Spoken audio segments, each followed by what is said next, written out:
Hi, this is Annette Ross, host of Common Ground and the Sylvia Global Media Network. Today I have with me Lisa Bratemen, a psychotherapist, relationship expert, media commentator, and public speaker. She joins me today to talk about mothers and daughters and maybe a little bit about husbands and wives. Thanks for being here, Lisa. Oh, thank you for inviting me. My pleasure. Mother's Day is coming up, and I think I told you I'm a mother of five daughters. So I'm gonna learn a lot today. The first question I had for you is, what is the most common problem that you see in the mother-daughter relationship? Conflicts that haven't been resolved. When there's something going on and it just gets put under the rug, it always comes back later. So what's important is to, when there is an issue, to talk about it as it's happening or as things calm down, but not to let it just fester and grow. Well, I asked my 14-year-old, I think I mentioned to you briefly before the show started, I said to her, Anna, before you leave, really quick, I want to know the big problem you think between mothers and daughters. And her wisdom at 14, she said, space. The mom needs to give you space.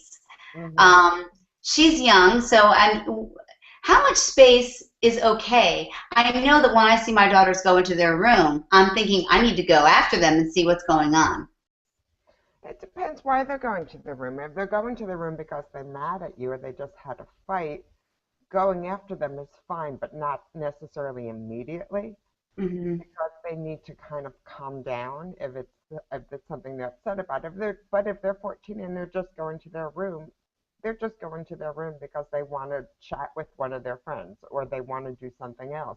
And it's important for a mother to know that just because their daughter goes to their room, it doesn't mean that there's anything going on between them, but they do want space because at 14, they're becoming their own person, and they can only do that if their mother isn't trailing behind them emotionally or physically. But I want to know what's happening in their lives. So is that pushing too hard to want to be let in? No, you should be let in, but it's how you go about it. If you feel they need to know that they have a choice. And I think a lot of times when they're 14, sometimes we still treat them like they're 8 years old. And mothering is really about being age appropriate, because if you have a 14-year-old, you speak to your 14-year-old very differently than your 6-year-old or your 18-year-old. So it's about what is appropriate for what stage of development they're in. If they are 14 and they come up from school and they say, "Hi, mom, how are you?" and they go to their room, they're going to come out. But you don't need to follow them unless there's a particular reason to. They need to find their own path and join you when they're ready. And if they're not ready, it's about opening up a dialogue rather than how is school, because they'll say fine and that will be the end of it. Ask them really specific questions. Or I don't know if you've seen this a lot, and the people that you've seen, they can be somewhat secretive though. Yeah. And so there is that dynamic of them, like you said. So if we're getting more into the teenage years of them wanting to create a little bit of their own world, Hmm. and to to me that feels unnatural. I feel like I should know everything. Is it okay if I don't know everything happening in her world? Absolutely. You should know everything. Okay, okay. You shouldn't know everything. You should know if there's a problem, if there's a conflict, if she's hurt, upset, if she's getting bullied at school. Yes, you should know. But do you need to know who her best friend is and what they spoke about this week, or what boy she thinks is cute? Not necessarily, unless she wants you to. Daughters, it's an interesting relationship between mothers and daughters, because mothers often feel as if their daughter is an extension of themselves, and therefore they should know everything. They may want to know everything, but it's not always in the best interest of their child, or for that matter, for the mother. And 14 is a very interesting stage where that kind of breaks, where their friends become the person they go to. Okay, now you're gonna love this. I didn't get a chance to tell you this before, but a couple years ago, I had a Mhm. bunch, it was a snow day.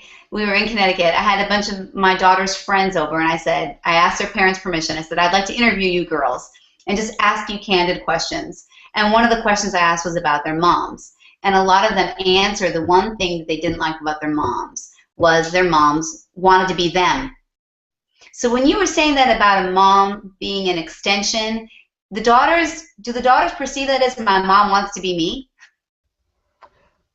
Sometimes they do, and they also feel as if their moms want to control them, or their mothers, care so much about them they want to protect them. And is it protection or is it a need to know? When a young daughter experiences, their mother like, oh, when I was your age, or I did this, or I would do this, and that's okay, but that doesn't mean that the daughter should do it because that's what the mother thinks or would do if she were her. There's that line again between they are separate people who are related and have a tight relationship. So what is that funky thing that happens where a daughter might actually feel like my mom wants to be me, like my mom wants to live my life? Yeah, Is not that healthy. Not healthy. Not healthy for either of them, because a young daughter needs a mother to be their mother. They don't want to feel as if the mother is jealous of them, and because do you, that's a great burden to have. Well, my mother wishes she was young too. and don't you see that that happens a lot? Yeah.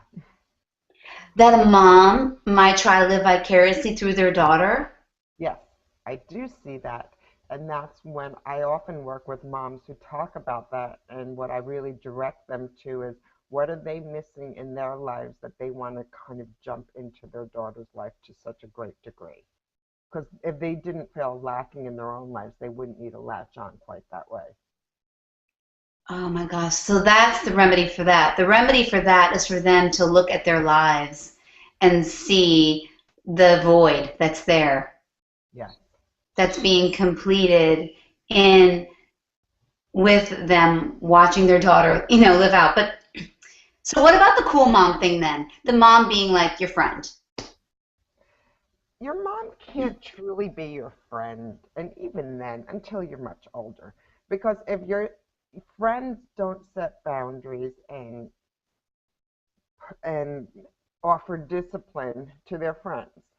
If you're in the position when your kid is a teenager and you say, okay, your curfew is this, you can only watch TV at this time, you can't talk on your iPhone during dinner, friends don't do that. You have to be able to have a boundary with your kids. And you can't if you're friends, because if you're just friends and you kind of move away from the parent role, you're doing a disservice to your kids. They need those boundaries, and they need that from you. And you can't put those boundaries in place if they think, oh, it's my mom, we're friends, I could do anything I want. Save that for later, when they're totally independent and they can make their own decisions and they don't need you to set those boundaries. Setting those boundaries, I feel like, does create conflict. And Yes. I feel like with other mothers I've spoken to, when our daughters come up with that, like, oh, I hate you, mom. Oh, mom, you're so this or that, it's really painful. And then, because we want our daughters to like us. Right. But So, I'm sorry, go ahead. no, go ahead. Part of what they're doing, part of what they're doing is when they're saying, I hate you, leave me alone, I need more space, is their way of saying, I need to become my own person. You're there, I know you love me, and their acting out is because they're feeling their mother may be too involved in their life, and in a sense, they need to know that they can make choices, and that their mother is not going to, be there for every step of the way. They have to feel confident in themselves, and they can't if the mother is too directive. Okay, well then here's the balance. Here's the really tough thing. What Yeah. if your daughter is doing really dumb things? I mean, are you going to have to watch her fail? Sometimes you're going to have to watch her fail, and sometimes she's going to come to you and say, I just did this, I don't know what to do. When your daughter asks you for advice, by all means, give it. But if she really doesn't want it, she's not going to hear it anyway. There's a gentle way of saying, oh, I noticed this happen. You look upset about it. Can you tell me about it? And you can kind of teach her that way. And it doesn't feel like you're sitting her down and telling her that she did really dumb things and this is what she should do next time. Because you'll lose the audience. You want her to come to you, and if she doesn't come to you, there's a very gentle way of saying, hey, I see this happen. What happened? How do you feel about that? What might you have done differently? I read recently that a lot of This is times, hard, isn't it? what? It's This is hard. it's hard because, it presses buttons for me. Right away, I would be like, you know, if I found out my daughter sent a lot of boys, let's say, this happens to mothers everywhere. So I'm just speaking from experience and from other mothers that I speak to. Their daughters get asked for nudes all the time. Now we all know they shouldn't be sending anyone a nude because that can get around. It gets around every time, by the way. But they're tempted to do it for the boys. So yes, I don't know. Every mother's not as passionate as me, and when I say that, just the way I vocalize it. But I can erupt, if I think that my daughter's even thinking about it. So sometimes she tells me things I don't want to hear, and I don't know how to handle that without That erupting. okay. That particular example, that's an extreme example. That Well, although the kids do get asked for news a lot, right? I mean, that does happen a lot. Yes, it does happen. Yes, it does, but it's very different than that sort of situation where you're truly protecting her because you know the consequences of that. That Hmm. is very, to intervene in that, absolutely. No question about it. As a matter of fact, that even might be a conversation to have with your kids before that even comes to play. Because this way, at least they had a conversation ahead of time with you, saying, people think it's fun. Some boys might ask you to do this. Let's say they're 10 years old. I would have that conversation early with them. No different than having a conversation about sex. Right. So It's I like wouldn't wait for that to happen. okay. It's like That's different. almost like an internet safety conversation. You need to have those with your kids. Right. That's different. That's very different than when your daughter wants to do something that you may think is a dumb idea. There are dumb ideas and there are ideas that are really harmful for them and that could hurt them forever. Very different. You have a different set of rules for, oh, that was silly, or as opposed to that could be devastating. So when a child is sharing with you and it's something you don't want to hear, or you're not ready to hear, you're not picturing your child like that, your daughter like that, how do you handle it without getting, um, without responding in a way that could turn them off to sharing with you again? Don't respond immediately. Because if you respond, most likely when you respond immediately, the responses are more like, what are you thinking? How could you do that? Which is only going to make your daughter shut down. Hold your thought, try to keep your facial expression neutral if possible. Say, you know what, this is a really important topic. I need 5 minutes by myself just to kind of process it. And can I meet you back in the kitchen in 10 minutes and let's talk about it more? Go to your room, take a few deep breaths, call your best friend, ask them if they've ever been in that situation. But to deny it, it doesn't help her, and that's not what you want. So it's better to know than not to know, but you also need to give yourself a few minutes to say, okay, what is the most effective way I could join her in this conversation to help her, as opposed to just freak out and scare her. I think denial is a really powerful tool that we use as mothers. And I think that that's an excellent point. We can't deny it, right? I think that I have seen that with my friends. When mothers get together sometimes in support of other mothers talking about our daughters, and you bring something up that they don't want to hear, they just automatically deny it. Almost like if I don't look at it, it's not happening. I think that is a really excellent point because I think we do receive news often that we're not anticipating. Right, and you're not anticipating it, and therefore, and it's also what goes through your mind is my daughter wouldn't do that. Yeah. Yes. And of course, someone else's daughter would never do that. Right, because you wouldn't do that, and therefore my daughter wouldn't do that, or my daughter would never do anything so stupid. I'm sorry, your daughter is doing that, but mine would never do that. But it's important to it, to notice when one says, "Oh, my daughter wouldn't do that," but if there's something that she's saying that is even putting that in your head, it's important to say, "Well, why did I just rush to no? Is she telling me something? What is that code for? What did she just say? What does it really mean? What's the code for that?" Rather than going to the no, no, no. Would you tell your daughter if she asked you things that you've done, mistakes you've made, would you be completely frank and candid with her? I think it's really important to be able to say to your daughter, when I was whatever age or whatever Age stage, appropriate, I right? did, I made this decision and it seemed like a good decision at the time, and as it turned out, it wasn't. And you might explain why it wasn't, but I think what's important is how candid you're going to be, because you're not necessarily going to say something really, really very intimate and to the point where it's not appropriate for her age. You can make it light, you can make it somewhat serious, but I think it's important that she sees you as human and somebody who also, has made some choices that you had to live with. There's frankness and honesty, and then there's too much information. So again, it's knowing the balance between them.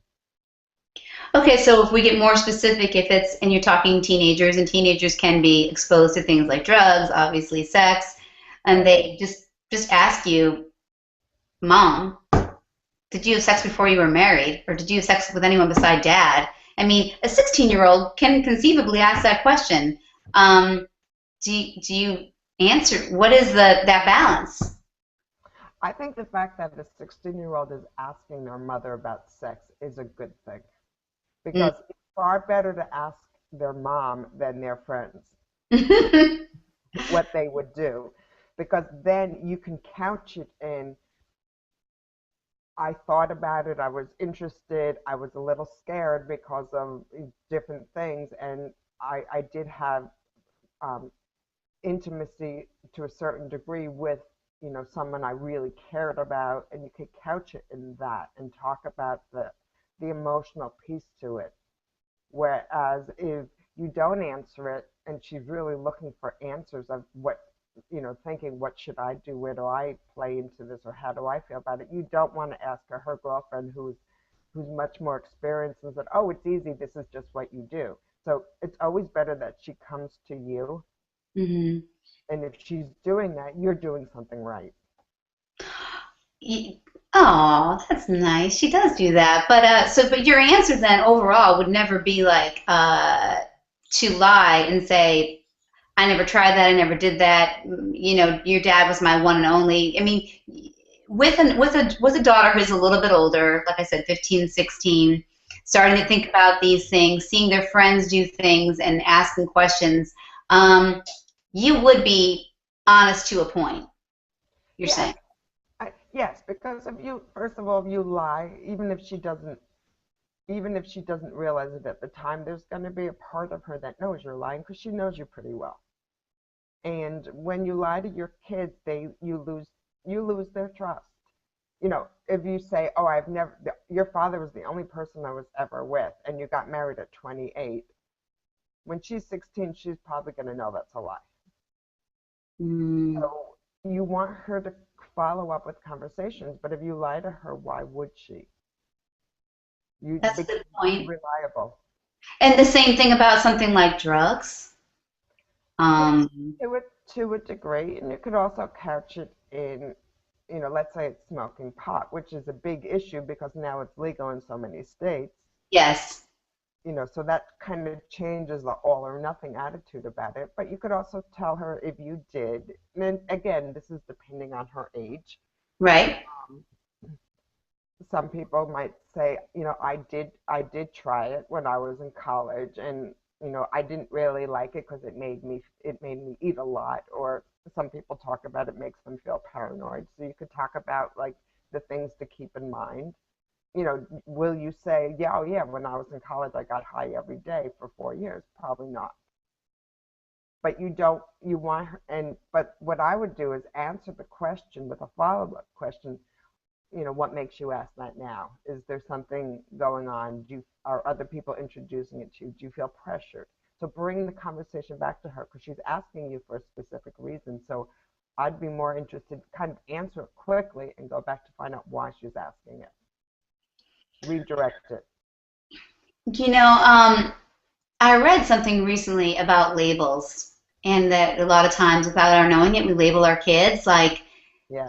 we say this is the smart one, or even if it's like you're really good at this, it could be a positive label, it could be beautiful, but Mhm. that labeling can be whether it's the positive label or something like, well, you've never been good at X, you know what I mean, or that's just not your strength. Um, no, to drop all labels, good, whether they're perceived as good or bad. Do you agree with that? Yes, I do. Because let's say it's something, even if it's something good, oh, you're the pretty one. Well, sometimes kids think I'm the pretty one, so therefore I don't need to worry about math or science or my education because that's what I'm known for, and in some ways doesn't develop the other skills that they need. Or if it's like you're not this, I'll give you an example. One example from my personal life. When I was younger, I was not very punctual. Before I became a therapist, I was not that punctual. And in my mother's mind, I was the late one. I haven't been late in 25 years, but my mother still thinks I'm the late one. So we don't want to buy into that because sometimes they're self-fulfilling prophecies because we change along the way, but people still remember that. Or we just stay that way because that's how we're known. I read that. I read this one grandmother who said to the grandson, "Oh, you'll always do something with your mind." To the other grandson, "You'll always do something sort of like with your hands." And it was almost like became, like you just said, a self-fulfilling prophecy, where, oh, grandma always said that, that type of thing, which it happened to be that it worked out that way, which is sort of an odd thing. But so even if you're just saying something that you think is sort of innocent, like you're beautiful, and then they just end up maybe focusing and not seeing all the dimensions to themselves. So you're saying when it comes to being complimentary or encouraging our girls, what's a good way to do that so they have a nice, healthy self-esteem? Because one of the things that I wanted to get into is self-esteem with girls. I think that is a huge issue. Do you see that as a huge issue? Absolutely. Absolutely. Yeah, there's nothing wrong. I mean, it's not a positive thing to tell your daughter she's beautiful, but if that's the one thing that you only focus on, Hmm. that's where the problems come in. Yes, she just got dressed up. She's going out. God, you look beautiful today.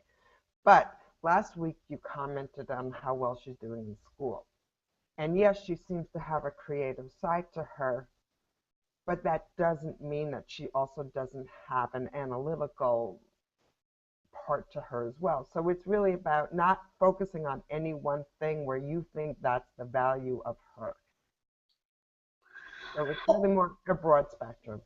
So, what is the value of her? How do we help our daughters with their self esteem, their self image?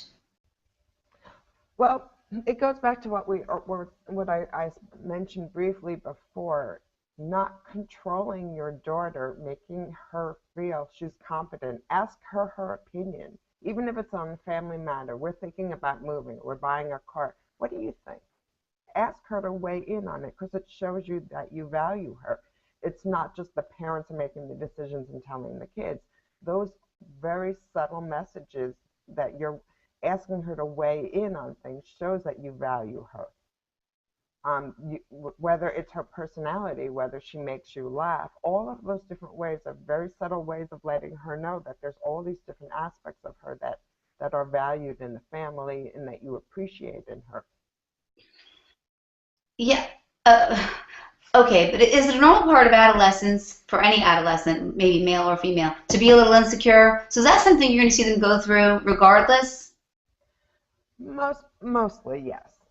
They measure themselves by their peers. Right. Nobody wants to be different. Everybody wants to be the same. And so what's important is that really early on, when you notice that your child, male or female, is judging themselves according to someone else, always comparing themselves. And Hmm. that is a key thing that I really think hurts self-esteem, because sometimes you're always going to find somebody who's taller or more athletic. And if you judge yourself based on the one person who's like the valedictorian, you're going to feel like less. Hmm. So it's really important to get a global sense of, yeah, I'm good at. Look at her. Don't you think she's skinny? That kind of a thing. If you see them doing that all the time, how do you, as you were just saying, I missed part of what you said, give them sort of a perspective? I mean, they're, were you able to catch that question or? I did. I caught most of it.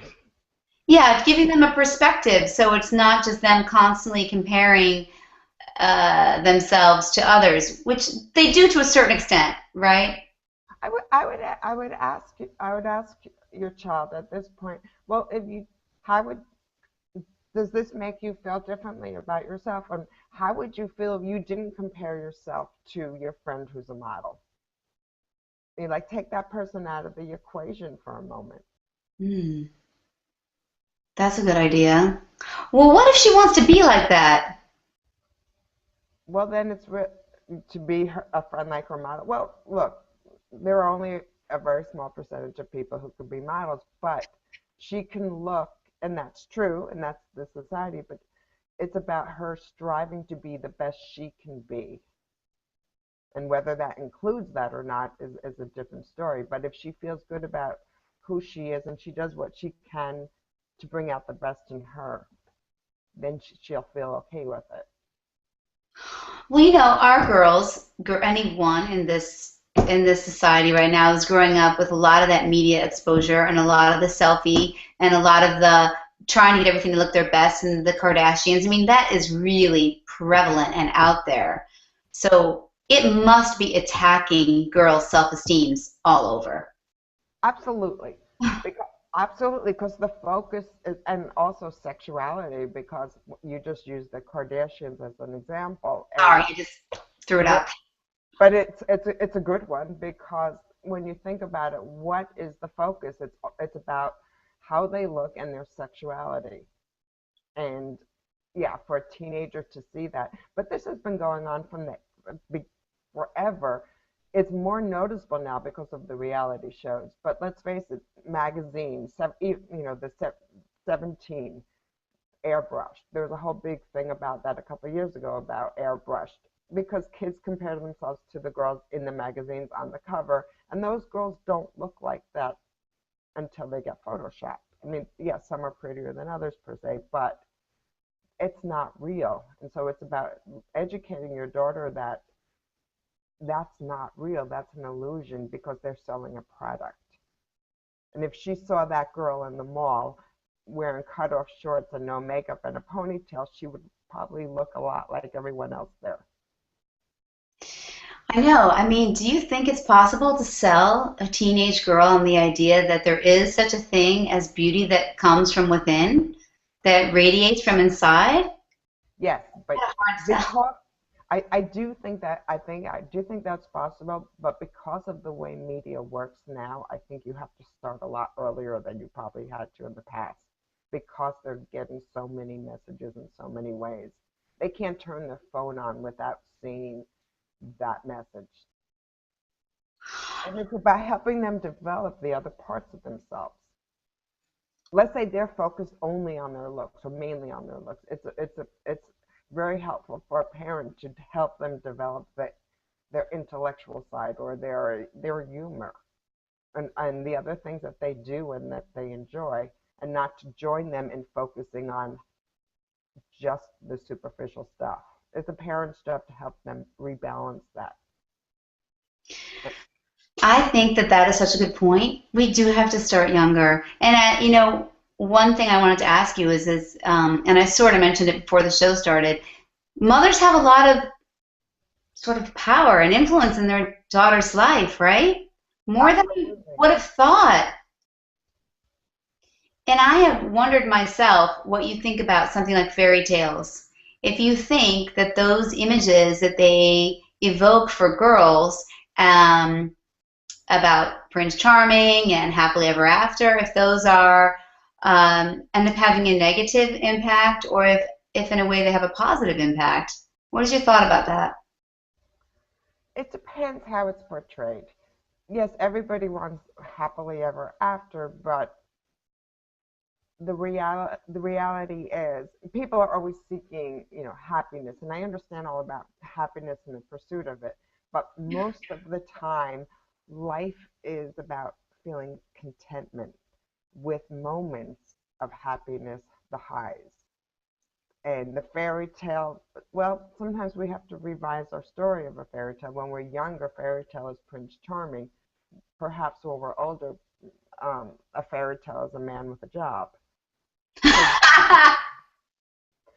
so as we get older, our priorities change and our fantasies change according to where we are and what we value in someone. When you're younger, that whole thing that the the football player is the guide to date. Hmm. So much later on, so it's about, you can accept that stage, but as you get older you also see what's more important to you, because the better you know yourself, the better your choices will be on who you pick and how you live your life. And that fairy tale actually gets turned around into, well, when I was younger I wanted this, but now that I know myself and I'm 22, this is more important to me and I'm going to pursue that. Oh, so rather than pick out who our daughter should marry, we should help empower them to know themselves well. Yes.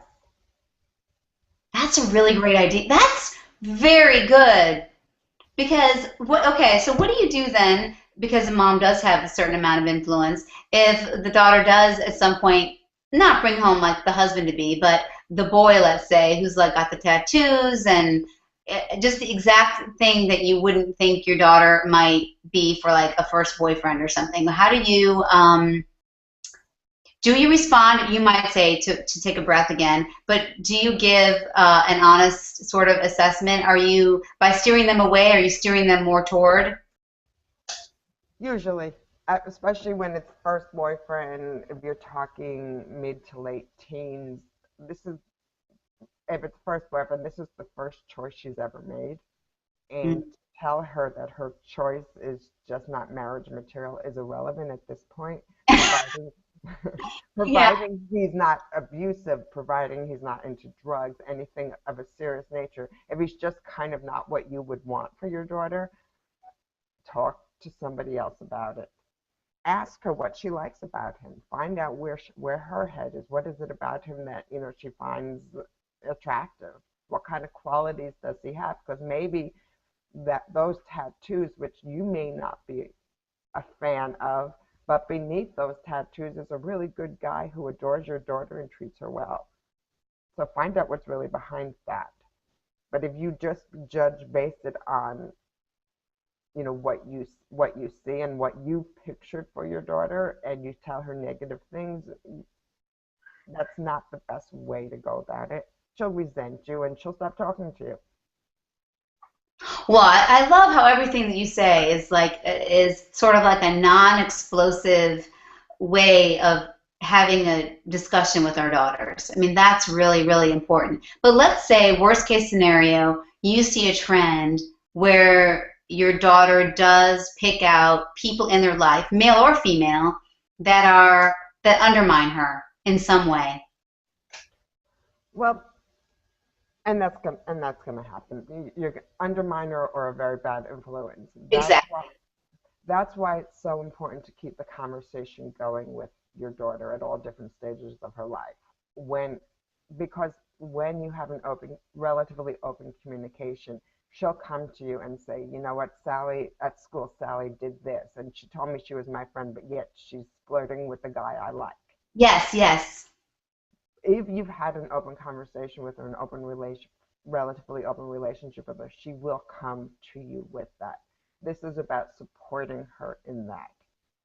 So, if she doesn't talk to you at all, she's not going to tell you any of these things. So it's about being non-judgmental and be supportive. She just needs to know she can come to you, and there you have an opportunity to say, well, it sounds like Susie was more interested in your boyfriend at that point. What do you want to do about it? What can you do about it? Give her the tools to help her really understand how she feels about it. Ask questions rather than telling her what to do. See, I like that. See, I can see how that's more empowering than saying, oh, just stop hanging out with that person because they're being competitive or whatever. And often you see mothers do that, or saying, oh, that person's just not nice, don't be their friend. That's not always an option for someone to leave a friendship. But you're saying get them to think about it and have a conversation about it, even within themselves, Hmm. and ask them how they feel about it.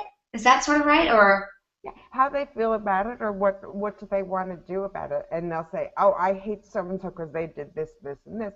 And a good response is there anything that you can say to so and so? Is there something you want them to know about you? Because we're always teaching people how to treat us.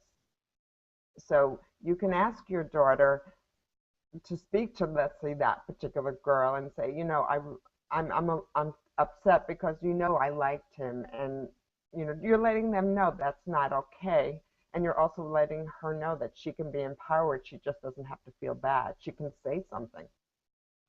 no, Lisa, that is good for everyone. What do you mean when you say we're always teaching people how to treat us? Well, if we accept bad behavior from our friends, we're telling them that we're okay with it. We're not going to do anything. We're not going to confront them, and we're going to still show up for them.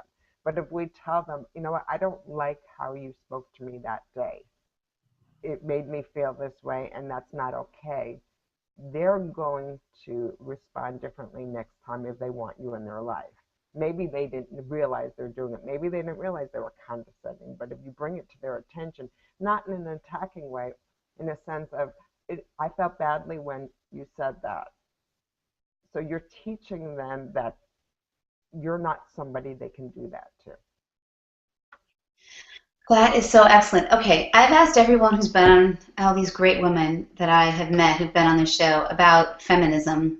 Do you Hmm. think that, how do we teach our girl?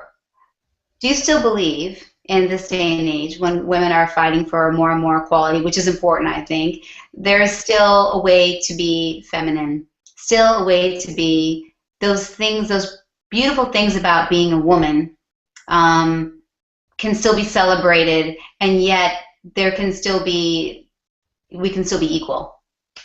There is a way, but do you think that that's still important, the feminine piece of it? Absolutely. Absolutely, 100%. Because what's important here is to value yourself and not take second seat for any reason. And women historically and still today have to fight for for what should be a given. And when one values themselves, they can get further instead of just saying, well, that's just the way it is. It's still about challenging the status quo. And young women who find their voice are more capable of doing it and get what they want more often than someone who says, well, that's just, boys do that or girls can't do that. It's about challenging what you can and can't do, not to accept just because your mother did this that that's okay for you. It's a different time. And that's okay. And there's a way to do that, you think, without being perceived as, or no matter what, is that kind of woman, girl, going to be perceived as bossy or, more masculine? This is Feminism the is not labels. feminism is not about being masculine. Feminism is about equality. And equality isn't bossy. It's just fair. Hey, that was really well said. That was really well said. So we're constantly sort of mirroring for our daughters as mothers. What's the best thing we can do for them, you think? The best thing you could do is be the person that is the best you can be.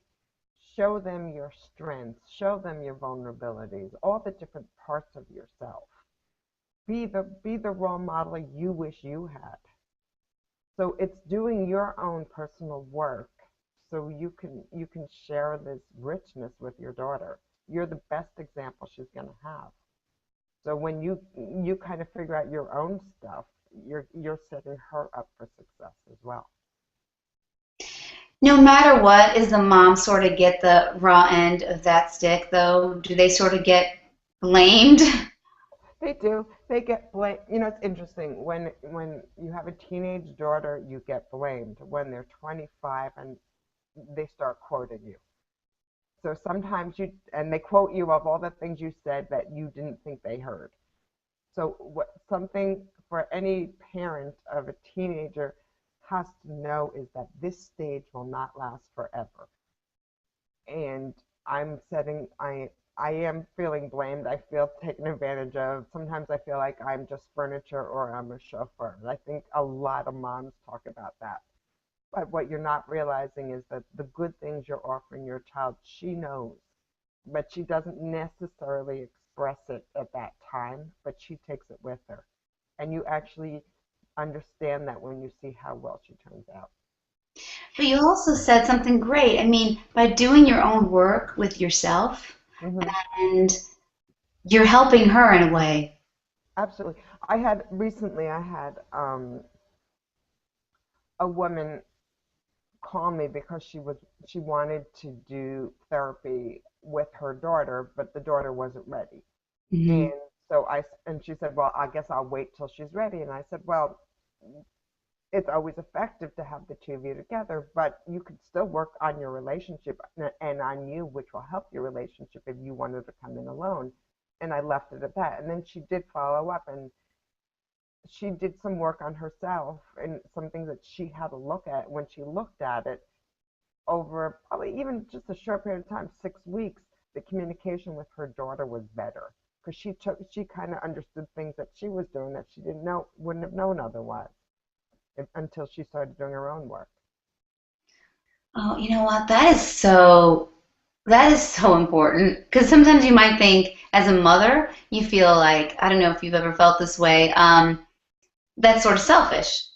I am now only this person who is, serving these people in my family, and Hmm. that's become my role. And you don't even realize that you've lost something there. Do you know what I mean? Hmm. And I don't know if that is such a healthy balance. I do think you're right. I mean, I don't always look at that or hear other women. Okay, yes, I hear women say they need to indulge themselves, and I have to be one of those women who's always like, oh no. But you're saying not indulge yourself, which is okay, fine too. But you're saying take care of the inner things. Take care of those things that might be really disturbing you. Take care if it is a void and you're living through your daughter, work on yourself in those ways. So your life is like you said, if it's richer and happier, you think that then inevitably the lives of your daughters or children will be richer and happier. Yes, because it's not your job to make sure they do everything right. It's your job to support them, to be with them. But it's not, people, when you say indulge, some people say, well, I get a massage once a month, so I indulge myself. But that's not the indulgement I'm talking about. It's you need to have your own relationships and your own friendships. So Mm. in some ways, it's a rebalance. You had a full life before you became a mom. You had a relationship, you're in the relationship, you have friendships. You need to keep those present in your life and not just think about what your kids are doing because they need that space too. Kids will say, I need space from my parents, but quite honestly, parents need to take a break of whatever their kid's problem is because parents shouldn't fix their kids' problems. They should help them fix their problems.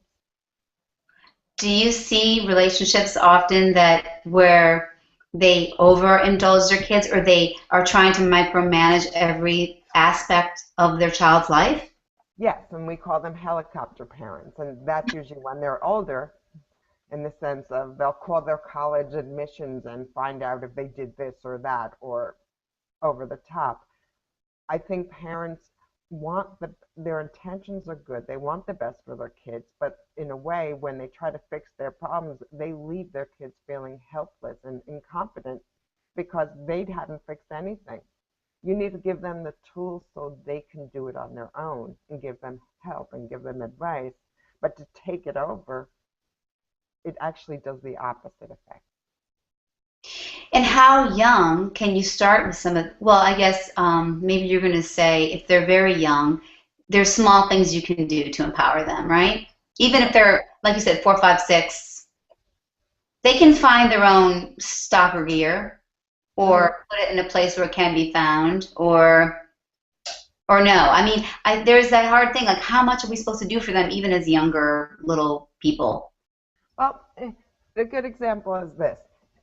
If you're getting your kid, helping your child get dressed, and you know um, they can't tie their shoes yet, but you know they can put their shirt on, and you know they can put their pants on, but maybe they have a problem with the zipper.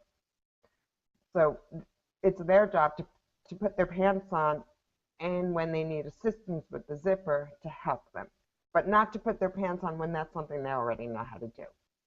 And maybe start them with that and guide them through it, and then next time see if they can do it themselves until eventually that they do. If you just do it, you're gonna and they you don't give them the room or the space to develop those skills, whether it's hand-eye coordination or any emotional skills. When they're 25, they're gonna call you and say my zipper is stuck. What what do you think it is then that we ultimately want? What does success look like when they're older? That they're independent, that they're good, that they're loving, or is that different for every family? I mean, I think it's different for every family, although I think most of the obvious ones are pretty similar. You want Most people want their child to succeed, to feel content, to feel good about themselves, to experience joy, to feel good about the work that they do, to be able to have loving, intimate, close relationships. But it only works if their beliefs and what they want aligns with yours. Let's say they don't want a family and they just want to travel the world. It's accepting that they're not like me. They don't want to have a family, but this is what she wants to do. It's about accepting that. Because when they say, this is what makes me happy, when they're an adult, as a parent, even though it's not what you would want for them, it's about accepting they found what they wanted, even though it doesn't match what I thought would make them happy. That is huge. So if your child comes to you, like you said, and they decide, I'm not going to make the choices you made, maybe I don't even want to get married. Hmm. You don't all of a sudden tell them, no, that's not who you are. You let them tell you who they are. They get to now be who they, right? Is that sort, and you have to accept that. Right, because if they just follow your path and it's not for them, it's not going to work anyway. It's not authentic. No, because then they're living their life according to what they think their parents want, and that never turns out well. Because Doesn't that happen all the time? yes,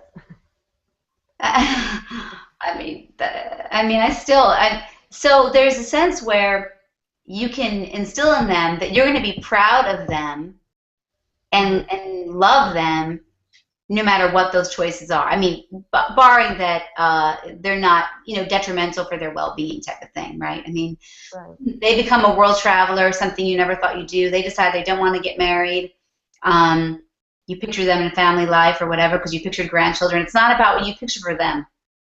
right, That's that's letting go. That's hard. yeah, and love is not contingent on them following your lead. what do you recommend to moms? The steps they take. It sounds like it's this process their entire lives of letting go, which almost makes me want to cry. I mean, it does, right? I mean, it's sort of beautiful, but it makes you want to cry. It's about letting, yeah, but it's about letting go of control. It's not letting go of the relationship. It's about letting go of each different stage, and then you get to a different stage. For example, you can have a wonderful different sort of relationship with a 25-year-old than you are a 14-year-old. It's different, but it's just as enriching, but in a different way. Letting go doesn't mean you lose the relationship. It just means that it's different now. I see you're getting very emotional. No, no, no. I think that's right. I think it evolves. I think that's right, Lisa. I think that as mothers, that's probably when it maybe becomes, and I see other mothers and I talk with a lot of moms, unhealthy when we can't allow it to evolve in its natural progression. You're just saying that it evolves and changes. You're not saying that there's a loss. No, in some ways, ask a mom of somebody whose kids are in their 20s and 30s compared to a mom of a teenagers, and they will tell you how much more fun it is because it's that conflict of the control is really not there Right. totally. And they can call their daughter up and they'll say, "Hey, do you want to meet me for lunch next week?" And your daughter says, "Oh wow, that's great. I'm so glad you asked me. I haven't seen you in a while." You meet your daughter for lunch and she talks about like the things she's interested and excited about and asks you about you. And all of a sudden you're not just the person who you're no longer the person who just drives them to the events of their life. They they want to know where you're at, what you're doing. You actually have in some ways can have a more fulfilling relationship because they now see you as a person, not just as their mom. So in a way, the dimension of the relationship has deepened. No, I mean, that really is probably the best that you could hope for. And that Hmm. is probably mirroring what good relationships are about, like you said. So then when they have their intimate relationships with all the people that will come in and out of their lives, they'll do better. Like you said, if you do better, Yes. and Yeah. if you as a person are a little more whole as an individual, you will be able to have a better relationship with them, which they will carry forth with their other relationships, which is really, like you said, um, one of the key things that we can give them. I'm sorry, I get emotional because when it's such a huge transition from their birth, where you're doing everything, and there's a certain kind of intimacy and closeness, and then what you're describing, which is not imaginable to me yet, an adult relationship with an adult daughter, Hmm. which can also probably be riddled with negativities if you don't sort of work through them as they're coming up, which is great that we're talking about them being a little bit younger and being communicating and directives and not always telling them what to do, empowering them, which is, wow, I mean, I feel like I learned a lot from that. And that's sort of what I do all the time is I'm sort of a dictator. That's probably not the best way to do it. I think for every conversation you have with a child, you should have more questions than direction. That is excellent. That is excellent.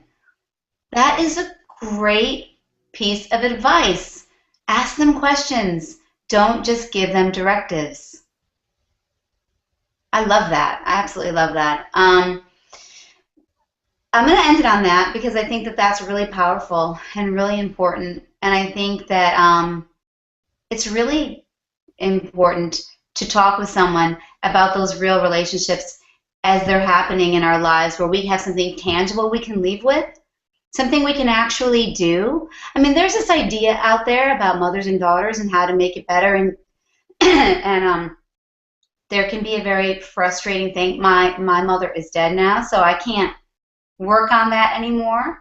But certainly, I wish in a way that she were alive now that I'm a mother because I appreciate her more now. I bet you hear that a lot. Yes. because I don't even know how she was able to put dinner on the table every night. So I'm like, wow, I gave that woman a hard time, and now I can't even tell her sorry about that.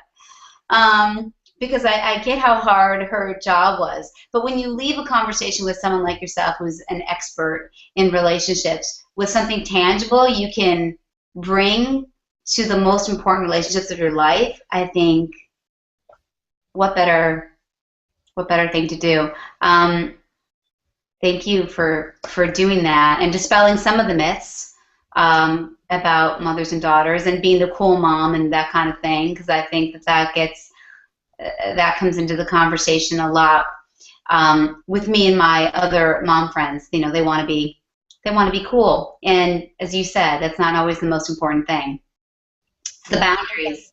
save that for later. Yeah, save that for later. Exactly. Lisa, thank you for tangible advice for the listeners, and thank you for being with me today. My pleasure. And this is Annette Ross signing off on Common Ground with the Sylvia Global Media Network. Thanks so much for being here. Bye. Bye bye.